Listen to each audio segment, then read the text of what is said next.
Welcome back to our channels, Warriors. We are still growing. I want to thank you guys for sharing this content as always. And if you haven't already hit that subscribe button, go ahead and smash it now.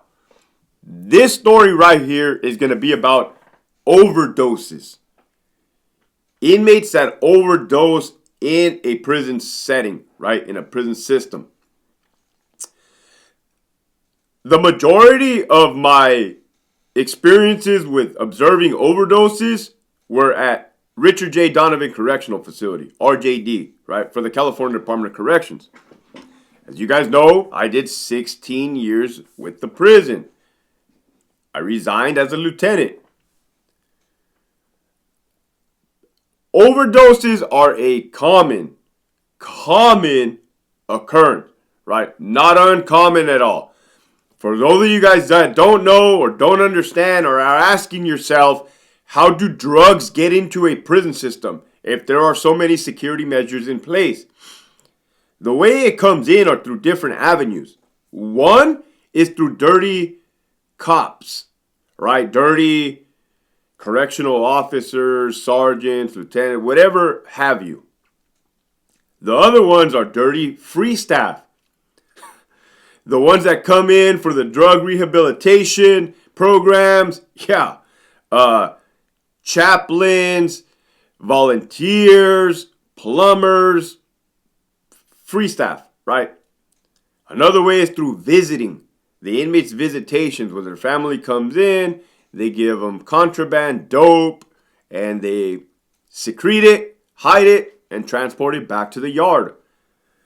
Another latest trend is man, this is nuts. We're in 2023 now. Are drones. Yeah, the drones that you see flying around the kids or whatever. I'm not going to go into technicalities, but drones are definitely dropping off dope on the prison yards here in California, right? In San Diego, where RJD is located. Maybe because there's good reception. I don't know.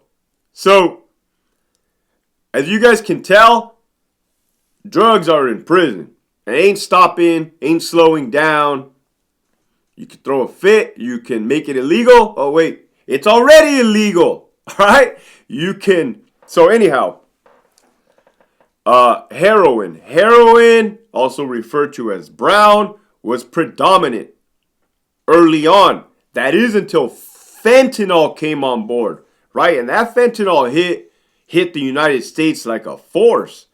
Even on the streets, you started seeing in the Midwest, you started seeing people overdose with their kids their child in the passenger seat. That's crazy. Well, syringes, homemade syringes, right? Rigs, aka rigs. That's what the inmates refer to it as. They will either steal a actual syringe from the clinic, right, from their diabetic shot, whatever it is that they get, they'll steal it. That's an actual syringe. Or they make them, right? The way they do it, they have like a homemade plunger, like a little case. It's crazy. I don't know exactly what they use, but it seems to be like a big pen or a pen, like maybe a paper clip. Whatever they do, it's ingenious, right? Mind you, a lot of these dudes that use dope and shoot dope, their veins are blown out. And I used to work at the hospital as an officer, and the phlebotomists and the nurses would be like, man, these guys have no veins. Like they've destroyed them, so they're shooting up under their tongue, in between their toes, in their neck, right? Maybe that's one of the last ones. They are using any means to get high, right? I don't know, self-medication, habit, just fucking pure sadness, right? It's dope. It wrecks people's lives. Now that we established how drugs come in, there's no stopping it, and it is a problem. Yes, these inmates, after they acquire it, they use it. The problem is that in a prison system, it's already, fuck, man. If it's not already 800 to one cop, it's like 1,000 inmates to like 2 officers, right? Numbers wise. So we can't be everywhere at once. We can't see everything. It's just not reasonable, not possible. But we do things like security checks where when we get on shift, we'll start in the beginning of a cell, 101, look in every cell, make sure everybody's alive and breathing and kicking. It's our job. It's our responsibility. It's our duties. Well, more often than not, you will see an inmate on the floor, wherever he fucking passed out, right? On the bunk, mostly on the floor. In vomit, in a puddle of vomit, blue, depends on how far they're gone. You can tell when they're already dead. You can tell. I mean, I'm not a doctor, but dead is dead. Right? There ain't no coming back from dead, like actual dead. So, right, there's a whole process. Hey, you get on your radio. Central Control, be advised. I have an unresponsive inmate, man down, cell 102. They're requesting ETV and 911. They hand down the cut down tool. It's a kit, right? It has all kinds of shit. It has an ambu bag for you to start pumping in. It has shears, right? You pull them out. And I did a video kind of like overbroad of this already. But this is the real shit. Overdoses, right? And they're blue, they're done, like they're out. They're dead, right? Like you immediately start CPR, right? We have body-worn cameras, we have AVSS now. We were doing this prior to the videos, right? We just didn't start doing this. Preservation of life, and I've said it before, the department is big on preservation of life. This story right here that I'm going to kind of jump into right now. I was a sergeant on Delta Yard. We had an AW there. This AW at that time back was also a brown noser, to say the least, right? So he was trying to impress the new warden and the new chief deputy warden. It's kind of like at my expense. Of course, it's always going to be at my expense. Why would they put their neck on the line?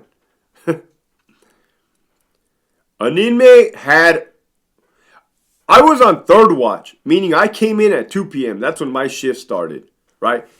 Of course, Donovan being Donovan, they dumped this bullshit on my lap.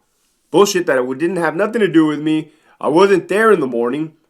So this is what they tell me. Hey, on the morning shift, an inmate overdosed. He went out to the hospital and now he's alleging excessive use of force. Meaning that he's alleging that the cops beat him up. And I'm like, oh, why?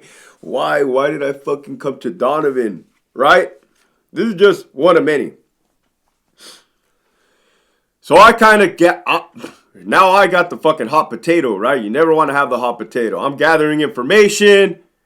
I see the inmate. So this is what happened. An inmate overdose. They did CPR. They were pumping on this dude's chest. Mind you, ribs break. Ribs definitely break. You can hear them. You can feel them breaking. And this is all to preserve life, right? You're pushing down.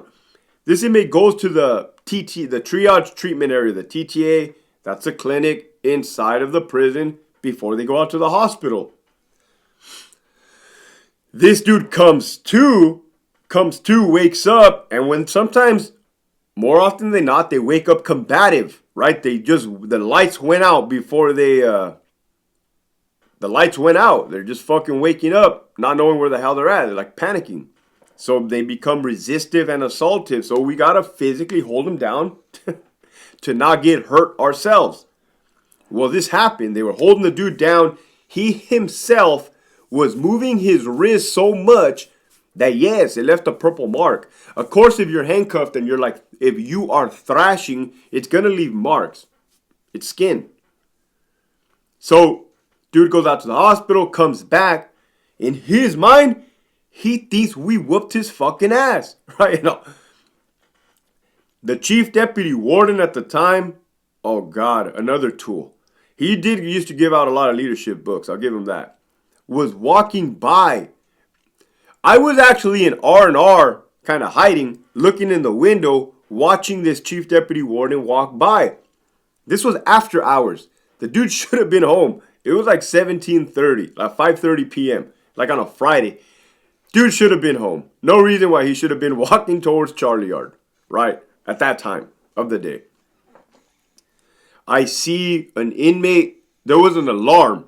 So when then there's an alarm, all movement freezes. That one particular inmate was in the middle of the plaza, right outside of the TTA, and he says something to the chief. The chief stops and like buys into it. Man, fuck. If I was a chief deputy warden and I'm headed somewhere, I am headed somewhere. Ain't nobody gonna sidetrack me or bother me or nothing. This dude stops, entertains him, and this is what he tells him. Hey, your cops whooped my ass up and down the fucking block. I see the chief deputy warden take out his phone. I was the watch commander. This is how I got dropped on my fucking lap. I was the watch commander, right? So overall kind of authority after hours, you as a lieutenant. No, I couldn't have been the watch commander because I was I a sergeant? I was acting lieutenant, right? Sergeant, acting lieutenant, now that I think back, right? So I was not the watch commander. And this is what sucks about being an actor. They just dump all kinds of bullshit on you. Next thing you know, I get an email from that one AW that kisses that chief deputy warden's ass. Hey, you have to interview this inmate right now. He alleged to the chief deputy warden that there was excessive use of force. I'm like, oh my God. Oh my God. I go talk to this inmate. What's up, dude? Did you just tell somebody something? Yeah. What did you say? I said that he's like, hey man, I don't want no problems. I said that the officers beat me up, but I'm starting to think that they didn't beat me up because I overdosed. I said, oh dude. So I asked the officers, like, what is going on here? Yeah, this dude fucking overdosed. We pumped on his chest. He fucking woke up, became combative. You can see the marks. Mind you, this dude wasn't touched up. This dude didn't. I said, dude, like, understand what happened. You died, you overdosed, they brought you back, man. Like, why would you say that? Why would you tell somebody in a suit that? Like, do you understand now what I have to do? I have to go through this whole process. It doesn't make sense what you just did. So he's like, put me on camera, man. I'll just say I won't participate in the investigation or the interview. I said, cool, that's what we're going to do right now, man. I said, but not because I'm telling you to do this, right?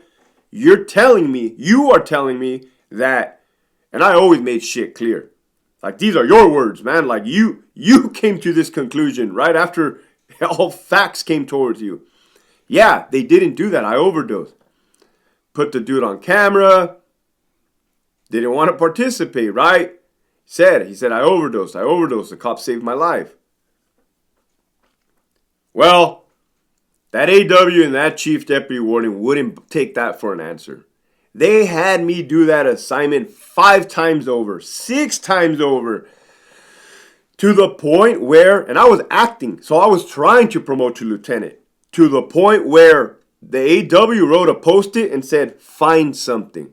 I'm like, find something? What the fuck does that even mean? Right? This is what I'm talking about. Find something. Make something up, in other words.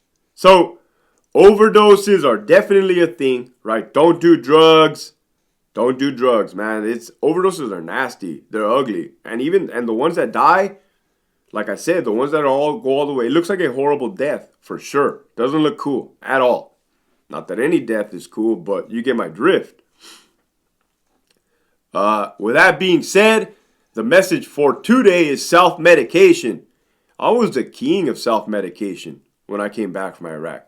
Alcohol, drugs, substance abuse, isolation.